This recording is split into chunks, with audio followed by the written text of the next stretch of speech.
Hi hello అండి welcome to our channel Sujji homemade. ఇవాళ మనం ప్రిపేర్ చేసుకున్న రెసిపీ వచ్చేసి చిక్కుడుకాయ బంగాళదుంప వేపుడండి.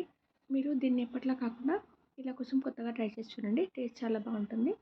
దీన్ని ప్రిపేర్ చేసుకోవడానికి నేను 3 బంగాళదుంపల్ని కట్ చేసి పెట్టుకున్నాను. అలాగే ఒక పెద్ద సైజు ఉల్లిపాయను కూడా కట్ చేసి పెట్టుకున్నాను. ఒక టొమాటోని కూడా తీసుకున్నాను. అలాగే చిక్కుడుకాయను కూడా చిన్న ముక్కలుగా కట్ చేసి పెట్టుకున్నానండి. ఈ బంగాళదుంపల్ని కొంచెం చిన్న సైజ్గా కట్ చేసి పెట్టుకుంటే తొందరగా ఫ్రై అయిపోతాయి. ఇప్పుడు దీన్ని ఎలా ప్రిపేర్ చేసుకోవాలో చూద్దాం. ముందుగా మనం స్టవ్ వెలిగించుకొని ఒక ప్యాన్ పెట్టుకొని ఆ ప్యాన్లో 2 నుంచి 3 టేబుల్ స్పూన్ల వరకు ఆయిల్ తీసుకోవాలి. ఇలా కొంచెం ఆయిల్ వేడెక్కిన తర్వాత ఇందులో ముందుగా కట్ చేసి పెట్టుకున్న ఉల్లిపాయల్ని ఇందులో వేసి ఫ్రై చేసుకోవాలి. మీరు ఉల్లిపాయలను కూడా కావాలంటే చిన్న సైజ్గా కట్ చేసి పెట్టుకోవచ్చు.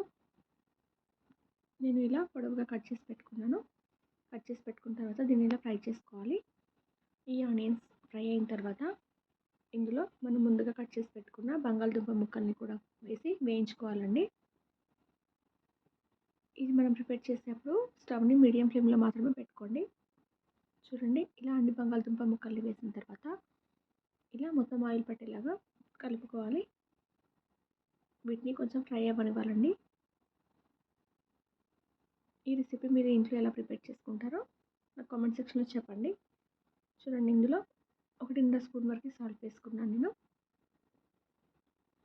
ఈ సాల్ట్ వేయడం వల్ల బంగాళదుంప ముక్కలు చాలా త్వరగా ఉడికిపోతాయి. అందులోనే 1 స్పూన్ వరకు పసుపును కూడా వేసుకున్నాను. ఇందులో ముందుగా తరిగి పెట్టుకున్న టమాటాలను కూడా వేసుకున్నాను. ఈ టొమాటోస్ నుంచి వచ్చే వాటర్ వల్ల ఇది త్వరగా ఉడికిపోతుందండి. చూడండి, ఇలా మొత్తం కలుపుకున్న తర్వాత దీన్ని కాసేపు ఉడకనివ్వాలి. మీరు నా ఛానల్ని కొత్తగా చూస్తున్న వాళ్ళైతే సబ్స్క్రైబ్ చేసుకోండి. నా వీడియోస్ మీకు కనుక నచ్చినట్లయితే లైక్ చేయండి, షేర్ చేయడం కూడా మర్చిపోకండి. చూడండి, ఇందులోనే మనం ముందుగా కట్ చేసి పెట్టుకున్న చిక్కుడుకాయని కూడా ఇందులోనే వేసాను.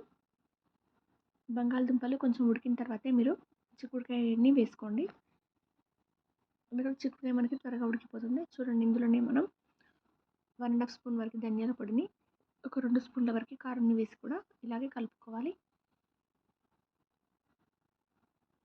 చూడండి, ధనియాల పొడి కారపొడి అనేది మొత్తం మనకి బంగాళదుంప ముక్కలకి ఇంకా చిక్కుడుకాయకి మొత్తం పట్టేలాగా మొత్తం ఇలా కలుపుకోవాలి.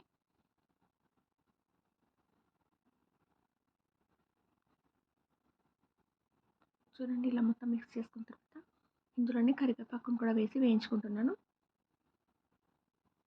ఇలా మొత్తం కలిపిన తర్వాత ఒక 5 నిమిషాల వరకు మనం దీన్ని ఉడికించుకోవాలి. అందులో నేను ఉడకడానికి 1 గ్లాస్ వరకు వాటర్ తీసుకుంటున్నాను, లేదంటే అడుగు పడుతుంది. దీన్ని మనం ప్రిపేర్ చేసుకున్నప్పుడు స్టవ్ని మీడియం ఫ్లేమ్లో మాత్రమే పెట్టుకోండి. ఇందులో నేను అల్లం వెల్లుల్లి పేస్ట్ కూడా వేసుకుంటున్నాను 1 స్పూన్ వరకు. మీరు కావాలంటే ఆనియన్స్ వేయించినప్పుడు కూడా వేసుకోవచ్చు. చూడండి, ఇలా వేసి మొత్తం మిక్స్ చేసుకుంటున్నాను.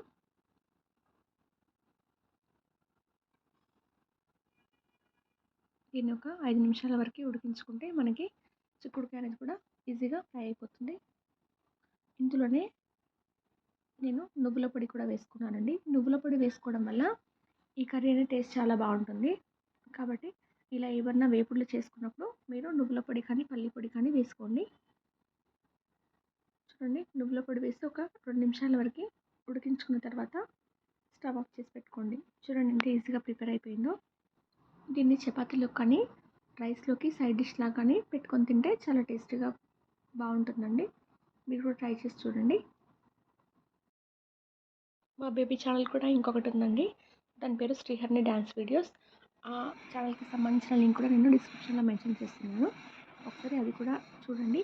మీకు నచ్చినట్లయితే అది కూడా సబ్స్క్రైబ్ చేసుకోవడం మాత్రం మర్చిపోకండి. Thank you for watching.